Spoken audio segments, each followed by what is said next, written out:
rush to get the other Salvador.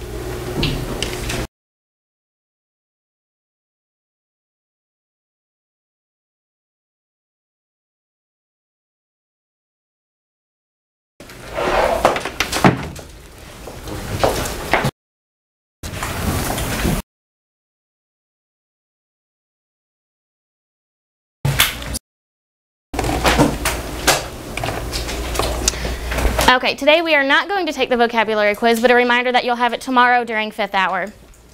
And then today we are going to work on thesis statements, and hopefully that will help you create and craft a good thesis statement for your narrative essay that's due Wednesday, or refine what you already have and fix any errors that may exist in it. Wednesday, you need 2 copies, don't forget, of your essay, 2 clean copies, your conference sheet, and then your voice analysis, which Mr. Lentz gave you 2 weeks ago, I believe. Thursday, your adjective work is due. Friday, grade expectations 30 through 39 quiz. And then on Monday, we have the adjective quiz. Any questions about any of that business? Kiona. What voice analysis? It's a handout, and there's probably some in the fresh, muddled and incoherent, especially when you're writing for an academic purpose, because a lot of students try to sound like they know what they're talking about. They try to sound really smart, but that's not always the best way to take it. First, maybe try to make it simple, and then go back and see if there's places where a word is too vague and you can make it stronger without making it muddled. I think it's also easy to use cliched or figurative language, but you don't want to do that because then it's not your own work. If you're using a cliche, it's something everybody knows, and it's not your own. Number 6, a thesis or a theme should be written only in the 3rd person. So you want to refrain from saying you, your, our. It shouldn't be written in the 3rd person, 1st person. You don't want to say I believe, or I think. Again, that kind of goes back to what we said before about weakening phrases.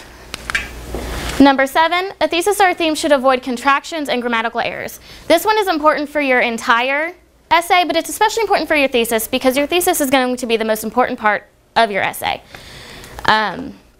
So that's one that you really want to ensure that you have it written grammatically correct and there's no contractions.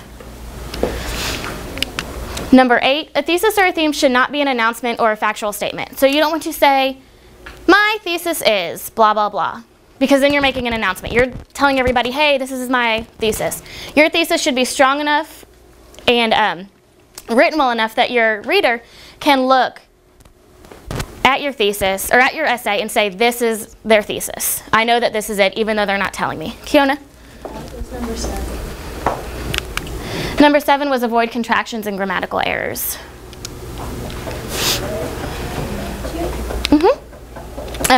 You also don't want it to be a factual statement because then you don't have a discussable idea.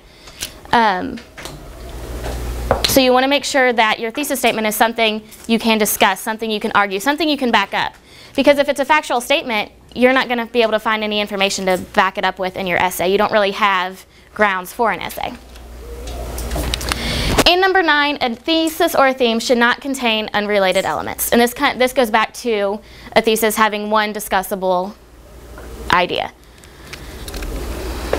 You don't want to try to,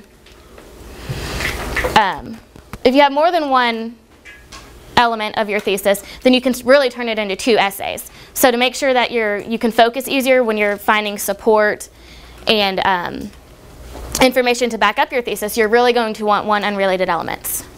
One element and not an unrelated element. Good. Does anybody have any questions about any of those 9? Okay, we're going to look at a few together. Slowly. This first one, religion should not be included in the school curriculum because it can cause trouble. Which error, 1 through 9, do you think that? This one, and that's what a lot of people in all the classes have been saying. I do not think this one is very opinionated. It's not, and remember what I said before about the highly opinionated where it's saying it shouldn't be offensive. But your thesis statement is going to be an opinion because it has to be discussable, has to be arguable. So when it says not highly opinionated, don't be offensive. because if you're offensive, people are going to stop reading.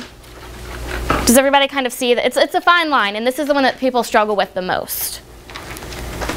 Yes? It's kind of broad. It's broad. Why do you think it's broad? It's Right. Trouble. Good. It's broad, and I think that can also fit another one, the word trouble, which is number 4.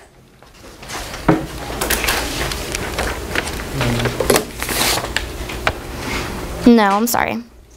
Number 5, not be expressed in vague languages. So the word trouble there. I put the answer up here was just 5, but I also absolutely agree that it's too broad, the word trouble. They kind of both go together. Good.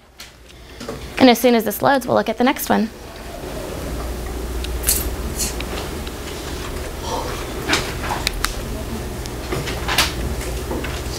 Do a little dance while we wait.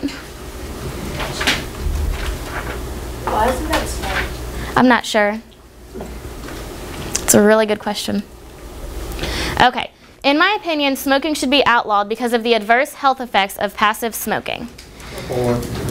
Number 4, which is not contain weakening phrases. Good. In my opinion, this author should just say smoking should be outlawed because of the adverse health effects of passive smoking and leave it at that. We know it's opinion. We know it's what the author thinks. You don't need to tell us. Good.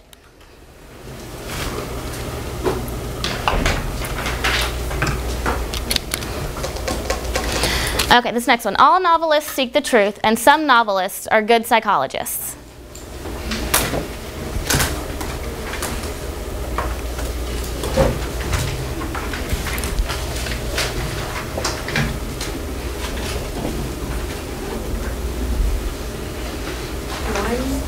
Good, 9. What 2 unrelated elements does it have? It goes between being seeking the truth and being psychology. Good.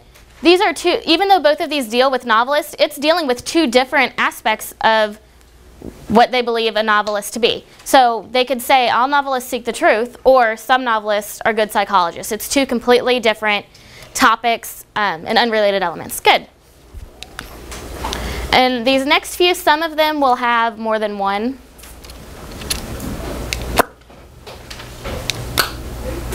Okay.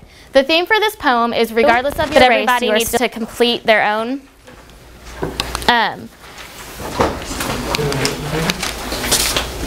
You're going to open up the Readings for Writers book to page 100 and look at exercise 5, if everybody wants to do that. Because it caused some confusion in the last class, so I want everybody to be looking at it.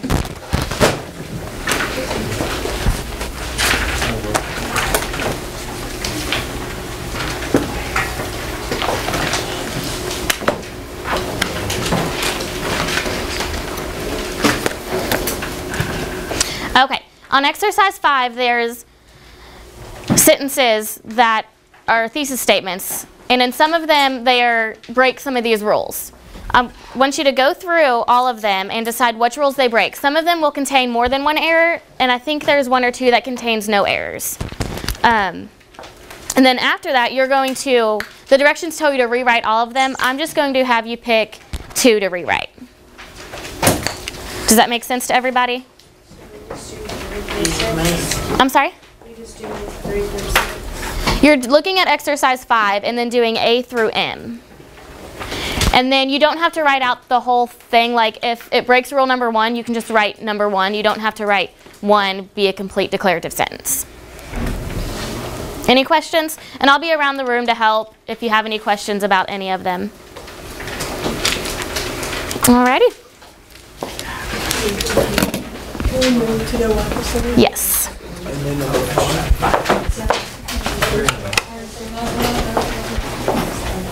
What about me? No, I'm the one.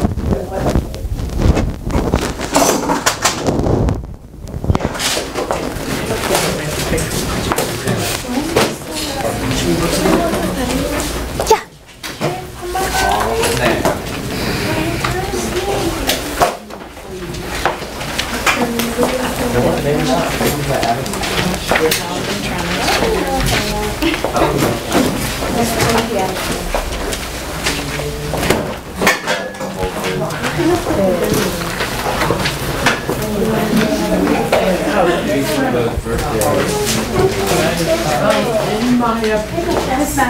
Yes. So we just write the number. Just the number. You don't have to write the whole rule.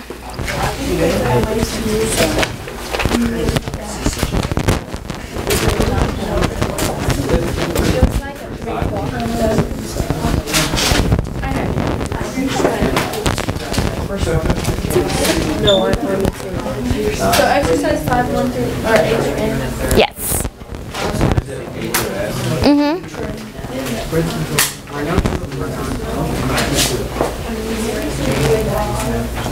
And then what was the other part of it? After you go through and find the errors in them, you're going to pick two, any two, and write them correctly. Fix the errors.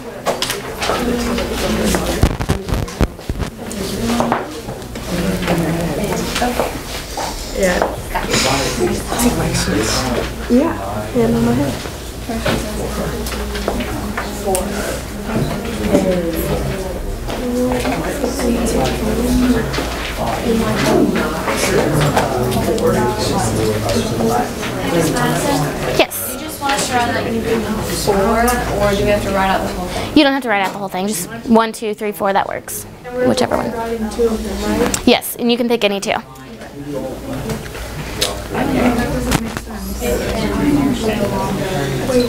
Is there going to be Building